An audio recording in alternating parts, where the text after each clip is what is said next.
ओशो को लेकर सबसे ज्यादा चर्चित विषय है लव सेक्स रिलेशनशिप। आप उनकी उपेक्षा नहीं कर सकते, या तो आप पक्ष में हो जाओ या विपक्ष में हो जाओ। ओशो की छवि एक सिर्फ सेक्स गुरु की है। ये वो स्थान है जहां पर तो अय्याशी का फ्री लाइसेंस ही मिल जाता है।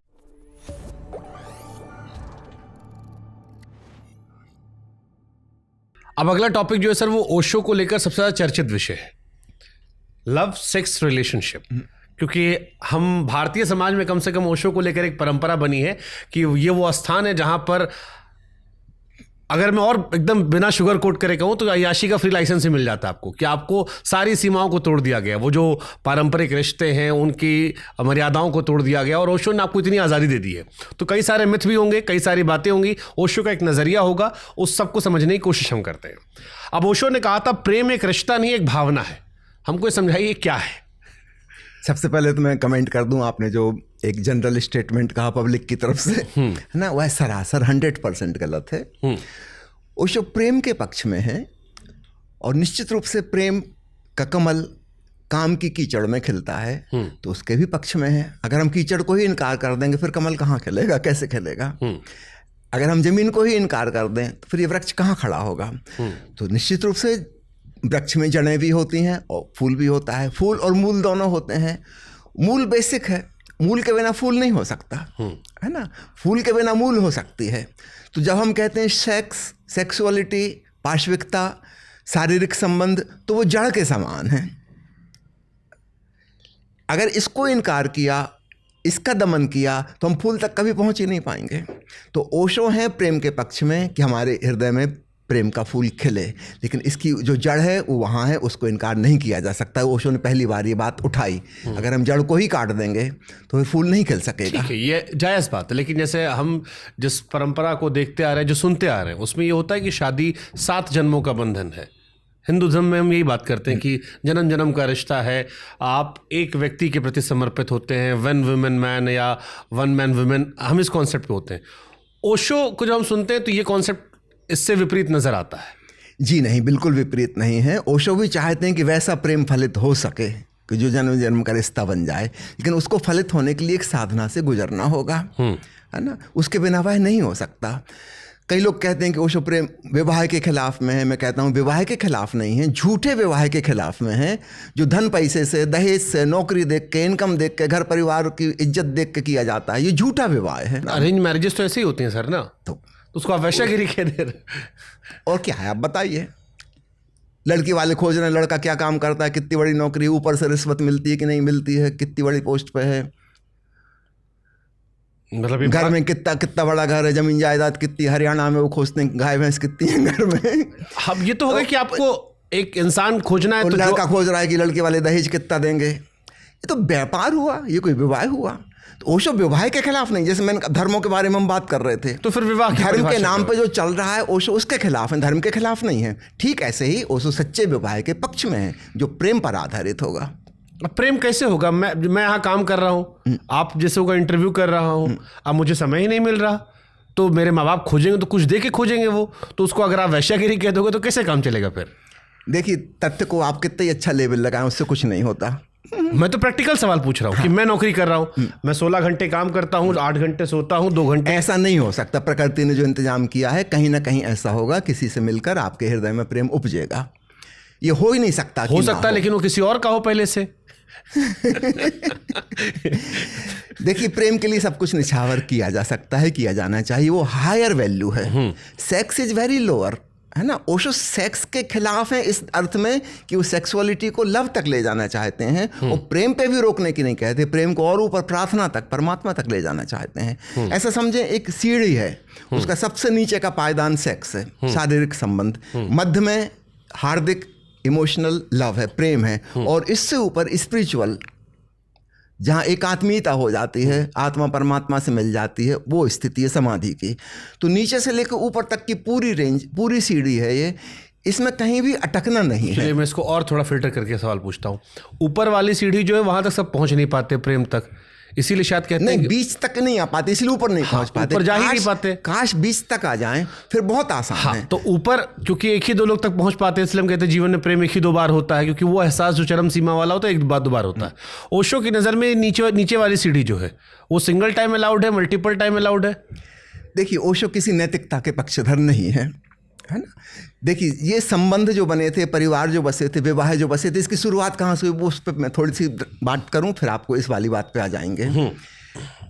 एक ज़माना था मनुष्य जाति कबीलों में रहा करती थी, ठीक बात है ना। एक कबीला यहाँ से वहाँ जाता था, वहाँ के जंगल में फल फूल ख़त्म हो गए, फिर वो आगे बढ़ेगा, फिर आगे बढ़ेगा, खाना बदोश थे, ठीक है।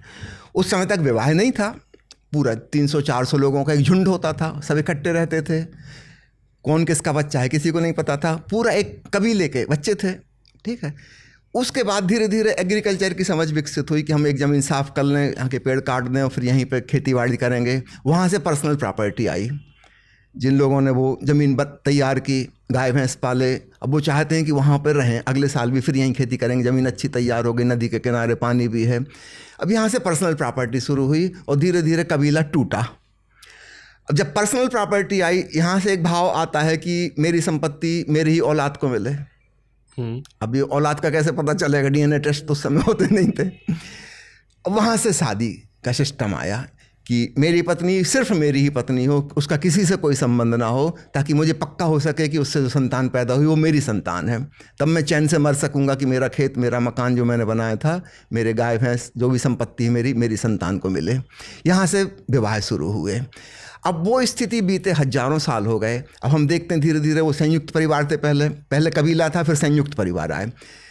20वीं सदी आते आते पश्चिम में संयुक्त परिवार टूटना शुरू हो गया और 20वीं सदी का मध्य आते आते भारत में वह स्थिति बनने लगी, क्योंकि लोग अब एक जगह रह नहीं रहे, बहुत ज़्यादा ट्रैवल कर रहे हैं, यातायात के साधन हो गए, कोई इस देश में कोई उस विदेश में है, कहीं लड़का यहाँ चला गया, लड़की वहाँ चली गई।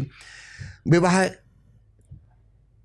इंडिविजुअल परिवार पे आ गया, व्यक्तिगत हो गए परिवार, है ना, एकल परिवार आ गया, सिंगल यूनिट, संयुक्त परिवार टूट गया। उसमें रहना किसी को पसंद नहीं। कबीले में रहना भी पसंद नहीं था, क्योंकि उसमें हुकूमत एक बॉस की चलेगी जो उस कबीले का सरदार है, और सबको उसके गुलाम की भांति रहना होगा। संयुक्त परिवार में भी वही मुसीबत थी, जो बड़ा बुजुर्ग है, मुखिया है, वो अपनी दादागिरी करेगा, इसलिए उसको दादा कहते थे। बाकी सबको उसका पालन करना होगा, किसी को कोई फ्रीडम नहीं। संयुक्त परिवार का दुख आपको देखना हो, कहीं चले जाइए जहाँ संयुक्त परिवार होते हैं, सब लोग इतने दुखी होते हैं, प्रताड़ित होते हैं, किसी की कोई स्वतंत्रता नहीं, किसी की कोई अपनी मर्जी से कुछ नहीं कर सकता, सब लोग तड़फते हैं कहाँ भाग निकलें इस जेल से। तो जैसे कबीला टूटा, संयुक्त परिवार टूटा, अब स्थिति आई है एकल परिवार टूटने की।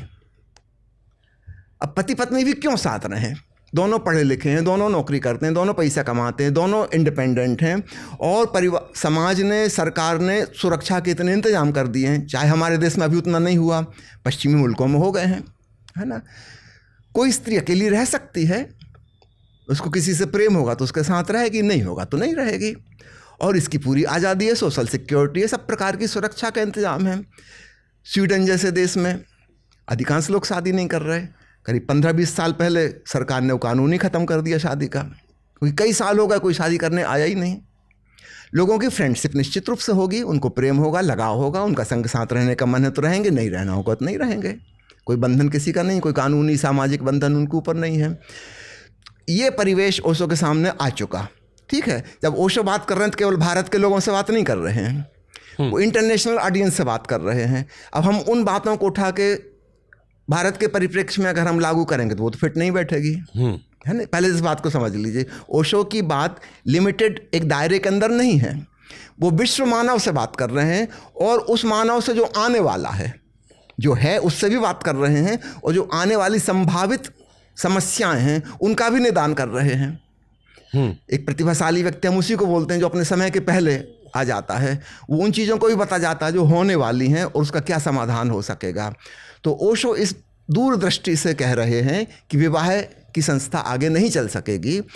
विवाह, और हम जिसको परिवार कह रहे थे, उसका बुनियाद प्रेम नहीं था, उसका बुनियाद गरीबी थी, मजबूरी थी। 25 लोग एक संयुक्त परिवार में इसलिए रह रहे थे कि क्योंकि और कोई उपाय ही नहीं था, एक ही घर था रहने का, गरीबी थी और कोई उपाय नहीं था। छोटी सी ज़मीन थी, उसको बांट लेंगे तो कुछ बचेगा ही नहीं, किसी के हाथ में कुछ नहीं आएगा, सबको मिलजुल कर साथ ही रहना पड़ेगा, सारे दुख कष्ट भुगतने पड़ेंगे, मगर मजबूरी साथ रहना पड़ेगा। अब पिछले कुछ सदियों में शिक्षा आई, शिक्षा के साथ हम अपने पुराने पारंपरिक धंधे से अलग हो गए। पहले एक बढ़ई का बेटा सिर्फ बढ़ई ही हो सकता था और कुछ हो ही नहीं सकता था। लोहार का बेटा लोहार हो सकता था, दुकानदार का बेटा दुकानदार हो सकता था, फिक्स था सब कुछ, क्या काम कोई करेगा। धोबी का बेटा धोबी होगा, चम्हार का बेटा चम्हार होगा। कोई फ्लेक्सिबिलिटी नहीं थी, कुछ भी, कोई स्वतंत्रता नहीं थी, बंधन था। जब शिक्षा आई, यहाँ से एक नई चीज़ शुरू हुई। धोबी का बेटा भी कलेक्टर बन सकता है, इंजीनियर बन सकता है, डॉक्टर बन सकता है। फ्लेक्सिबिलिटी आई, स्वतंत्रता आई। स्वतंत्रता के साथ साथ अब वो पुरानी चीज़ें नहीं रहेंगी, है ना। फिर स्त्री स्वतंत्रता आई 20वीं सदी में, लगभग मध्य में। नारी स्वतंत्रता आंदोलन, वुमेन लिबरेशन मूवमेंट पश्चिम में हुआ, उसका धीरे धीरे प्रभाव भारत में भी आया। आज हमारे देश